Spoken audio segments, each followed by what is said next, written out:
Hello friends, आपके अपने YouTube channel में आप सबका स्वागत है। हमारे इस यूट्यूब चैनल में हम SSC JE IMC technical supervisor like विद्युत सहायक जूनियर इंजीनियर इलेक्ट्रिकल और इलेक्ट्रिकल की ऐसी बहुत सारी जो एग्ज़ाम है इलेक्ट्रिकल इंजीनियरिंग के लिए, उस एग्ज़ाम की प्रिपरेशन के लिए हम एमसीक्यू लेक्चर सीरीज़ देख रहे थे, जिसमें आगे भी हमने इलेक्ट्रिकल इंजीनियरिंग के रिलेटेड जो टॉपिक्स थे उसके बहुत सारे एमसीक्यू जो थे उसके बारे में डिस्कस किया था।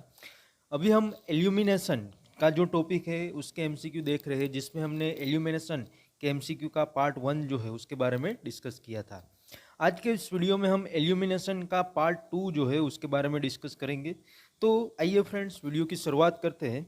तो सबसे पहले यहाँ पे आपको फर्स्ट एमसीक्यू दिया हुआ है, which of the following statement is correct.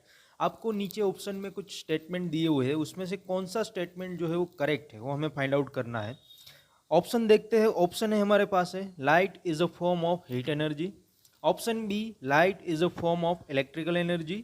Option C, light consist of shooting particles. And option D, light consist of electromagnetic waves. तो यहाँ पे हमारा करेक्ट आंसर रहेगा option D, light consist of electromagnetic waves. That means जो light है वो electromagnetic wave जो है उसकी बनी हुई होती है। We can say light consist of electromagnetic waves, so option D is the correct answer. Now the next MCQ, that is MCQ number 2, luminous efficiency of fluorescent tube is. यहाँ पे आपको फ्लोरोसेंट ट्यूब जो है उसकी luminous efficiency जो है उसके बारे में पूछा हुआ है। ऑप्शन देखें तो ऑप्शन हमारे पास है, option A 10 lumen per watt, option B 20 lumen per watt, option C 40 lumen per watt and option D 60 lumen per watt. तो यहाँ पे जो फ्लोरोसेंट ट्यूब है उसकी ल्यूमिनियस एफिशिएंसी जो है उसके लिए करेक्ट आंसर रहेगा हमारा option D 60 lumen per what. So option D is the correct answer. Now the next MCQ, that is MCQ number 3, a semi indirect lighting scheme is used in. यहाँ पे आपको पूछा हुआ है कि जो सेमी इनडायरेक्ट लाइटनिंग जो है वो हम कहाँ पे यूज कर सकते हैं। ऑप्शन हमारे पास है, option A high ceiling, option B workshop, option C street light and option D decoration purpose. तो यहाँ पे हम देखें तो हमारा करेक्ट आंसर रहेगा ऑप्शन डी डेकोरेशन पर्पज। जो सेमी इनडायरेक्ट लाइटनिंग जो है उसका यूज हम डेकोरेशन पर्पस के लिए कर सकते हैं। सो option D is the correct answer. और अगर यहाँ पे हम देखें कि क्यों ऑप्शन डी हमारा करेक्ट आंसर है या सेमी इनडायरेक्ट लाइटनिंग क्या है, तो हम यहाँ पे देख सकते हैं कि जो हमें यहाँ पे पिक्चर दिखाया हुआ है वो सेमी इनडायरेक्ट लाइटनिंग का एक टाइप हम बोल सकते हैं। तो in a semi indirect lighting scheme about 60 to 90% of the light from the lamp is thrown upward to the ceiling and the remaining luminous flux reaches the working surface, and glare will be completely eliminated with such a type of lighting scheme, and this scheme is widely preferred for a indoor lighting decoration purpose. So semi indirect lighting scheme is used in a decoration purpose, so option D is the correct answer. Now the next MCQ, that is MCQ number 4, the efficiency of the direct lightning scheme is. यहाँ पे आपको direct lightning scheme जो है उसकी efficiency के बारे में पूछा हुआ है। ऑप्शन देखते हैं। ऑप्शन ए हमारे पास है 40 to 50%, option B 50 to 60%, option C 60 to 80% and option D 80 to 90%। तो यहाँ पे हमारा करेक्ट आंसर रहेगा option D 80 to 90%। That means जो डायरेक्ट लाइटनिंग स्कीम है उसकी जो एफिशिएंसी है वो बेसिकली हमें 80 to 90% जितनी मिल सकती है।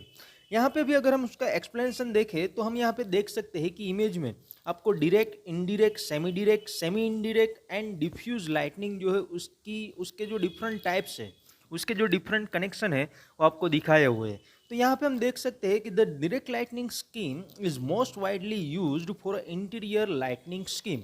In this scheme, by using a deep reflector, it is possible to make 90% of light falls just below the lamp.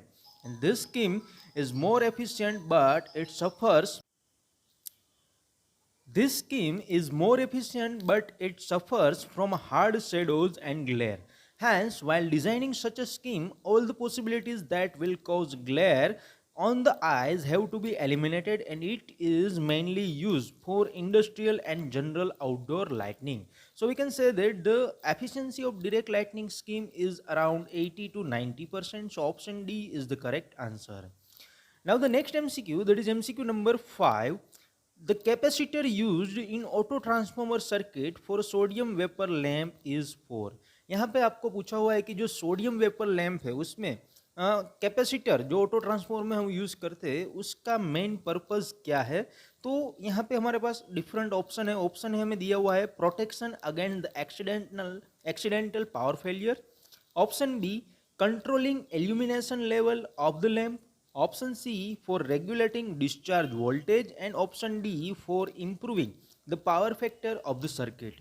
तो यहाँ पे हमारा करेक्ट आंसर रहेगा option D for improving the power factor of the circuit. Circuit का जो power factor है उसको improve करने के लिए जो सोडियम वेपर लैंप है उसकी सर्किट में ऑटो ट्रांसफॉर्मर के साथ हम कैपेसिटर जो है उसको कनेक्ट करते हैं।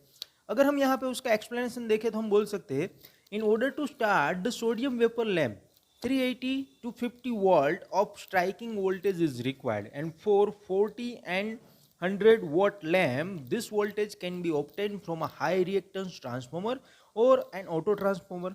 The operating power factor of the lamp is very poor, so capacitor is placed to improve the power factor to above 0.8. So that's why for improving the power factor of the circuit, the capacitor used in auto transformer circuit for sodium vapor lamp. So option D is the correct answer. Now the next MCQ, that is MCQ number 6. Which of the following electric discharge lamp gives the highest lumens per watt? यहाँ पे आपको जो electrical discharge lamps है वो दिए हुए उसमें से कौन सा इलेक्ट्रिकल डिस्चार्ज लैम्प है जिसमें हमें हाईएस्ट ल्यूमेंस पर वॉट मिलेंगे। ऑप्शन हमारे पास है, option A sodium vapour lamp, option B neon lamp, option C mercury lamp at low pressure and option D mercury lamp at high pressure. तो यहाँ पे हमारा आंसर रहेगा option A sodium vapour lamp. तो जो इलेक्ट्रिकल डिस्चार्ज लैम्प है उसमें से सोडियम वेपर लैम्प जो है उसकी वी कैन से एफिशिएंसी जो है वो हाईएस्ट ल्यूमेन पर वॉट हमें मिलेगी। So option A sodium vapour lamp is the correct answer. अगर हम उसका भी एक्सप्लेनेशन देखें तो हम बोल सकते हैं कि sodium vapour lamp features well monochromaticity, high brightness and good luminance efficiency. It is a gas discharge lamp. The efficiency of sodium vapor lamp is related to the sodium vapor pressure, and two peaks exist at the pressure of 0.5 and 104 pascal. So low pressure sodium lamp has a higher efficiency and better monochromaticity than high pressure sodium lamp. The luminous efficiency of low pressure sodium lamp is about 200 lumen per watt. So option A sodium vapor lamp is the correct answer. Now the next MCQ, that is MCQ number 7. A blank lamp is also known as quick start or instant start fluorescent tube. कौन सा lamp है जिसको हम quick start और instant start fluorescent tube बोल सकते हैं। Option हमारे पास है, option A sodium vapour lamp, option B startless fluorescent lamp, option C mercury vapour lamp and option D neon lamp. तो यहाँ पे हमारा आंसर रहेगा option B a startless fluorescent lamp. So here we can say that a fluorescent lamp without a starter is commercially called quick start और instant start fluorescent lamp, and this lamp does not need a starter. In the present day, the starterless lamps are used for rapid or instant start. In this type of lamp, the filament transformer replaces the starter, and the two electrodes are heated with the help of secondary of this transformer. This preheating and the presence of full supply voltage across the electrodes causes the ionization of the medium. So we can say that the starterless fluorescent lamp is also known as quick start or instant start fluorescent tube. So option B is the correct answer. Now the next MCQ, that is MCQ number 8. Which of the following lamp has the highest power factor? हमें कुछ lamp के option दिए हुए उसमें से कौन सा ऐसा लैम्प है जिसमें हमें हाईएस्ट पावर फैक्टर जो है वो मिलेगा। ऑप्शन हमारे पास है, option A mercury arc lamp, option B sodium vapour lamp, option C tube light and option D GLS lamp. तो यहाँ पे हमारा करेक्ट आंसर रहेगा ऑप्शन डी जीएलएस लैम्प, जिसका पावर फैक्टर हमें हाईएस्ट मिलेगा, क्योंकि हम यहाँ पे बोल सकते हैं कि GLS lamp produce a light as a result of the heating effect of electrical current, and most of the electricity goes to producing heat and the little producing light. A fine tungsten wire is first coiled again to form the incandescent filament of the GLS lamp, and GLS lamp is considered as a resistive load, so the power factor of it is nearly unity. So GLS lamp has the highest power factor, so option D is the correct answer. Now the next MCQ, that is MCQ number 9. Which of the following application does not need ultraviolet lamp? ऐसी कौन सी application है जिसमें हम ultra violet lamp जो है उसका use नहीं करते हैं? सो ऑप्शन हमारे पास है, option A medical purpose, option B aircraft cockpit dashboard lightning, option C car lightning and option D blueprint machines. तो यहाँ पे हमारा करेक्ट आंसर रहेगा option C car lightning. Because यहाँ पे हम बोल सकते हैं कि the use of ultraviolet light often provides a safe, efficient and economical means of accomplishing a disinfection for a small portable water system, industrial, food and pharmaceutical plants, as well as for wastewater effluent treatment. In medicine, ultraviolet radiation is used in the treatment of rickets and certain skin conditions. Ultraviolet light has been used for cockpit illumination and has a disconnecting side effect if it were to become reflected directly into the eye, and the UV light is used in the blueprint machine to dry or cure link as it's printed. So we can say that in the car lighting application we does not need ultraviolet lamps. So option C car lighting is the correct answer. Now the next MCQ, that is MCQ number 10. LED lamp has a general life expectancy of, LED lamp है उसकी general life कितनी हमें मिल सकती है? Option हमारे पास है, option A 1000 hours, option B 5000 hours, option C 15000 hours and option D 50000 hours. तो यहाँ पे हमारा करेक्ट आंसर रहेगा option D 50000 hours. That means जो एलईडी लैम्प है उसकी जनरल लाइफ एक्सपेक्टेंसी जो है वो 50000 आवर्स तक हमें मिल सकती है। Because the light emitting diode, that means LED lamps, are fairly new to the general illumination scan. As a technology continues to improve, they will become a great option. So LED lamps are available in a wide spectrum of colors, or we can say LED lamps are cool to the touch. LED lamps are high efficiency and LED lamps have the longest life expectancy, nearly about 50,000 hours. LED lamp are expensive, so we can say the general life expectancy of LED lamp is nearly about 50,000 hours. So option D is the correct answer. So friend यहाँ पे हमने illumination के जो दूसरे कुछ important MCQ थे उसके part 2 के बारे में डिस्कस किया।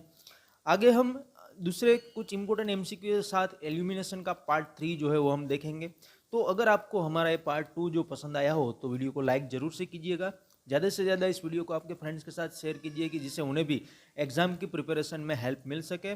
और साथ ही में आपके कोई सजेशंस, आपके कोई डाउट्स हो तो आप हमें कमेंट बॉक्स में लिख सकते हो। और हमारी जो यूट्यूब चैनल है जिसकी लिंक आपको दी हुई है तो उस यूट्यूब चैनल को भी सब्सक्राइब करना ना भूलिएगा।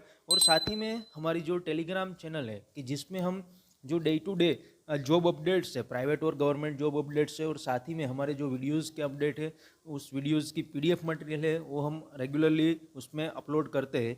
तो उसके लिए आप हमारी जो टेलीग्राम चैनल है जिसकी लिंक भी यहाँ पे दी हुई है तो हमारी टेलीग्राम चैनल को भी आप ज्वाइन कर सकते हो।